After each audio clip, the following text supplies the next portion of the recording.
চলো guys, welcome back to my channel. ভাই এই ধারে আমরা এখন সরস্বতী পূজা করব। মানে আজকে হচ্ছে 22 তারিখ আর কালকে বটে সরস্বতী পূজা। তো তোমরা আগে এখানে দেখো আমাদের প্যান্ডেলটা কেমন আছে। দেখতেই পাচ্ছ এদিকে আছে একজন, তোমাদেরকে প্যান্ডেল দেখাচ্ছে। তো দেখতে থাকো তোমরা। প্যান্ডেল আন্ধার দেখাবো কারণ জানি নেই। তো দেখতে থাকো প্যান্ডেলটা, ঠাকুরটা আমাদের আনা আছে। তো এখানে দেখতে থাকো, ভিতরটা তোমাদেরকে দেখাচ্ছি। তো চলো। ਤੂੰ ਮੇਰੀ ਪਿੰਡਾਂ ਛੱਡ ਗਈ ਸੀ ਜਦੋਂ ਵੇਖਿਆ ਕਿ ਮਿਰਜ਼ੇ ਦੀ ਅੱਖ ਬੰਦ ਹੋ ਗਈ।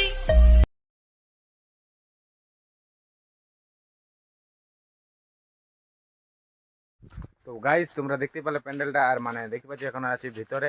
তো এধারে হচ্ছে আমাদের গলিটা, আর এধারে কি বলবো, এধারে দুইজন ঘুমাবে, কেউ ঘুমাবে, সবাই ঘুমাবে, মানে আর কি বলবো।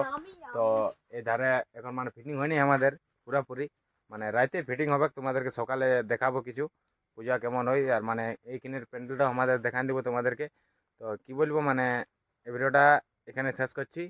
মানে বাহারও কিছু লাগা নাই কি ভিতরেও কিছু লাগা নাই, মানে আধার হয়ে গেছে না, সেই জন্য তোমাদেরকে দেখাতে পাচ্ছি না মানে কেমন আছে। তো পূজা হবে মানে কাল, আজ তো 22 তারিখ, তো কাজ হচ্ছে না, মানে ঢেরে আধার হয়ে গেছে।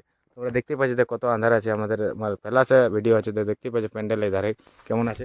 তো ঠিক আছে, তো হয়ে গেছে, তোমরাকে কাল দেখাবো। মানে এখানে আমাদের আন্ধার হয়ে গেছে, তো লাইট টাইট লাগা নাই, সব লাগাতে হবে।